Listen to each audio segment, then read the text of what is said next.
tentang Galbay di 5 pinjol legal seperti Akulaku, Kredivo, dan Shopee. Ini adalah pinjol yang raksasa banget. Itu menurut versi teman-teman semuanya, dan semua orang juga paham bahwasanya Akulaku, siapa yang tidak kenal Akulaku? Ya, selain dia menawarkan dana-dana multigunanya, selain dia bergerak di KTA-nya, selain dia berada di P2P Lending, mereka juga ada di pay letter-nya. Ya, dan bahkan kalau untuk Akulaku sendiri, kita sudah nggak heran lagi ya, di konter-konter handphone, toko-toko elektronik, itu sudah banyak gambar-gambar Akulakunya, yang mana kalau Anda membutuhkan barang-barang tersebut, Anda bisa memanfaatkan kredit kepada Akulaku. Kredivo juga seperti itu, ya, nggak jauh beda dari Akulaku, ya. Shopee hampir sama, ya. Dan 3 pinjol ini kalau orang Galbay, orang-orang selalu berpatok, "Bang, ini pinjol besar," ya. Debt collectornya selalu berkunjung ke rumah. Debt collectornya tidak pernah toleransi. Debt collectornya melakukan tindakan-tindakan di luar nalar lah kalau menurut teman-teman semuanya. Oke. Ya, baru sisanya kita tambahin kredit pintar dan Easy Cash. Ya, mungkin dari teman-teman hari ini yang sudah mendapatkan pesan buta. Pesan butanya itu pesan yang tidak beralamat, tidak jelas dari nama aplikasi apa, tapi Anda tahu Anda Galbay di salah satu pinjol yang saya sebutkan ini. Tapi Anda mendapatkan pesan buta. Isi di kolom komentar. Oke, apa yang harusnya kita lakukan ketika kita telat bayar di 5 aplikasi ini? Yang paling pertama, saya berharap teman-teman semuanya tetap tenang dulu, fokus dulu. Karena saya perhatikan teman-teman nggak tenang di sini, kerasak kerusuk kesana kesini, bikin nambah stres gitu loh. Ya, konsep Galbay sama, uang tidak ada. Konsep Galbay sama, dimanapun itu hutangnya. Kalau Anda Galbay, kalau Anda telat bayar, tidak mampu bayar, konsepnya sama, uang tidak ada. Ya, tapi ada berbagai hal yang menjadi permasalahan. Contoh kayak Kredivo, kayak Akulaku, kayak Shopee. 3 pinjol ini seakan-akan ini yang mau datang ke rumah Anda itu debt collectornya kayak malaikat maut gitu loh. Ya, orang-orang begitu ketakutan dan sangat ketakutan gitu loh. Ya. Takut banget, bahkan setiap hari saya live, saya ada di YouTube, orang-orang selalu bertanya, "Bang, apakah DC Akulaku akan datang di daerah Jakarta Pusat, atau daerah Jakarta Selatan, atau daerah Jakarta Timur, atau Jakarta Barat, atau debt collectornya ada nggak nih Bang di daerah Bogor, daerah Sukabumi, Bandung?" Dan hampir semua daerah di Indonesia ini dipertanyakan oleh teman-teman semuanya. Karena yang Galbay di Akulaku, Kredivo, Shopee itu menyeluruh. Ya, asal Anda tahu juga, Anda Galbay di 3 aplikasi ini, ya, Anda baru telat, itu data Anda diincar oleh si perampok online. Anda tahu siapa si perampok online?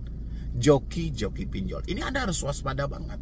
Ya, dan bagaimana sebenarnya kita harus bersikap? Kan seperti saya sampaikan tadi, Anda Galbay dimanapun pinjol, ya, masalahnya uang Anda tidak ada. Ya, tapi yang paling bermasalah bagi Anda hari ini soal kedatangan debt collector ke rumah. Padahal kedatangan debt collector ke rumah dengan mereka menelpon Anda via WhatsApp, via telepon, emang berbeda. Ya, emang nggak sama. Dia datang ke rumah itu meminta nyawa Anda atau meminta apa? Ya, perasaan saya mau debt collector dari manapun, mau dia via telepon, via SMS, WhatsApp, mau datang ke rumah, sama-sama juga meminta tagihan. Ya, sementara yang jadi permasalahan bagi kita hari ini adalah kita nggak mampu bayar karena uang kita nggak ada. Itu yang jadi masalah. Ya, tapi teman-teman nambah masalahnya lagi. Mereka datang seakan-akan ini didramatiskan banget. Padahal begitu saya telusuri, ada hal-hal yang teman-teman tidak mampu jujur dan terbuka. Makanya saya harapkan Anda tenang dulu deh, jangan stres dulu. Anda tenang dan jangan stres. Kalau Anda nggak tenang, Anda stres, Anda serba kebingungan. Tapi kalau Anda tenang dan Anda nggak usah stres dulu, nggak usah takut dulu, cari tahu di mana permasalahan ini. Apa yang sedang saya takutkan?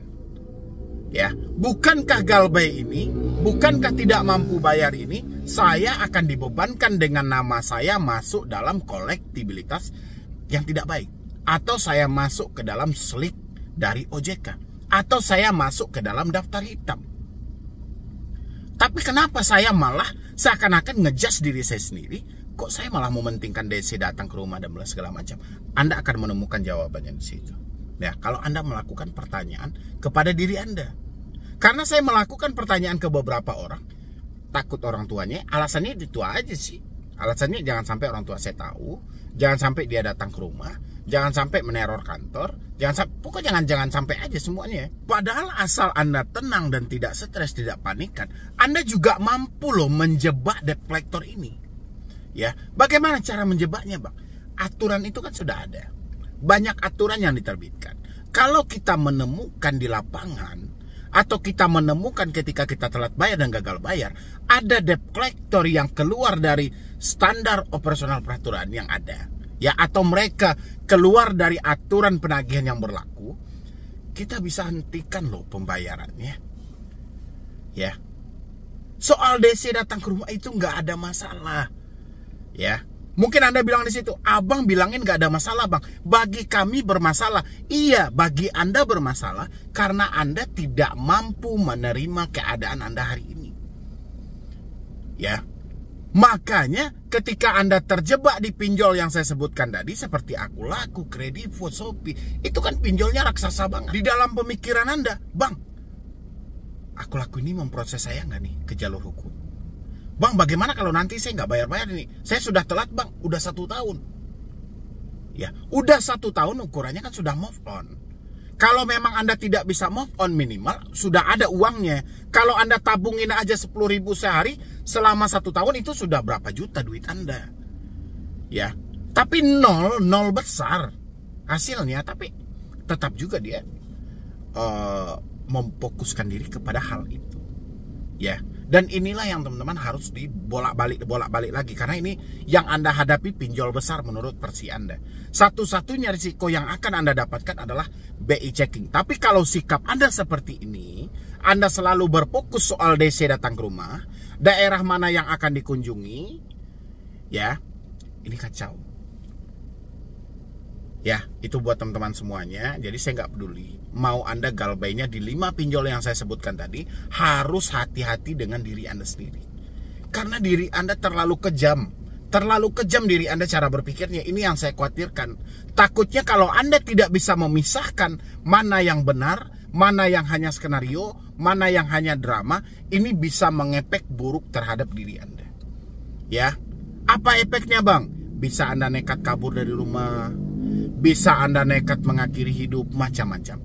Ya, karena akan terjadi kementokan. Jadi mulai hari ini, tenangkan diri Anda, tenangkan pemikiran Anda, banyak-banyak menggunakan logika, dan stop drama yang ada dalam diri Anda. Ingat, gagal bayar pinjol cuma 1, BI checking. Sudah saatnya kita tanya ke diri kita apa yang sedang kita takutkan, dan sudah saatnya kita melawan dari semua ini. Bagaimana cara kita melawan? Kita menemukan ada debt collector yang tidak SOP, tolong semuanya berhenti membayar pinjolnya. Ya, kalau dia tidak SOP seperti apa? Melakukan penagihan dengan mengancam, melakukan penagihan dengan mempermalukan, melakukan penagihan dengan tekanan fisik maupun verbal. Anda menemukan 3 hal ini, berhenti membayar. Ya, dan habis itu lagi untuk debt collector dari 3 aplikasi ini, Akulaku, Kredivo, Shopee, ya, kita tambah Kredit Pintar dan EasyCash, berarti ada 5. Kalau ada debt collectornya yang berkunjung, teman-teman harus bertanya ID card mereka, surat kuasa, sertifikat profesi penagihan. Ini sangat penting karena hutang piutang adalah ranah privasi. Kita wajib periksa dulu siapa mereka yang datang ke rumah kita, benar atau tidak mereka perwakilan dari sebuah perusahaan yang mana masih ada kelalaian dari sebuah perjanjian kita. Kita harus buktikan dulu. Ya, kalau di sana Anda ketika Anda bertanya, Anda malah dihadapkan oleh debt collector dengan tekanan lagi. Misalnya ketika kita bertanya 3 hal tadi, debt collector ngomong, kalau saya tunjukin Anda mau bayar nggak? Terserah saya mau bayar atau tidak, saya pengen lihat dulu Andanya. Karena ini aturan dari Bank Indonesia dan dibenarkan sesuai dengan POJK 2018 juga. Ya, itu teman-teman. Tapi untuk bertanya itu butuh ketenangan pikiran ini. Ini kalau seperti ini nggak akan selesai. Karena pemikiran Anda nggak tenang, mana mungkin gitu loh. Ya, orang pemikiran nggak tenang, orang panikan, orang stres, hutang 10.000 perak pun itu kelihatan besar jadinya. Karena kepanikan dia yang membesarkan. Tapi kalau kita tenang, kita bisa menimbang dengan logika, kita bisa pahami dulu konsepnya, dan kita bisa melihat pandangan dari sisi yang berbeda, insya Allah mau hutang Anda puluhan juta pun itu akan terasa ringan, ya. Karena Anda lebih besar daripada masalah Anda. Tapi kalau seperti ini, masalah lebih besar daripada diri Anda. Makanya Anda dibungkus oleh masalah itu. Ya, ini buat teman-teman semua nih. Jadi satu-satunya yang bisa mengeluarkan Anda dari semua jeratan pinjaman online ini adalah diri Anda sendiri. Makanya saya bilangin, hati-hati dengan cara kita berpikir. Karena satu-satunya solusi yang benar-benar bisa fakta adalah diri Anda sendiri. Mampu nggak pemikiran Anda mendorong Anda untuk keluar dari semua ini, menghilangkan rasa takut yang ada. Cuman itu PR Anda. Ya, mungkin dari saya cuman itu aja, dan nanti kita akan bahas lagi video yang mana ada 14.000 debt collector yang sedang dipersiapkan oleh pinjol berdasarkan info dari Asosiasi Fintech Pendanaan Bersama Indonesia. Ya, jadi sekian dulu dari saya, Medi Broni. Wassalam.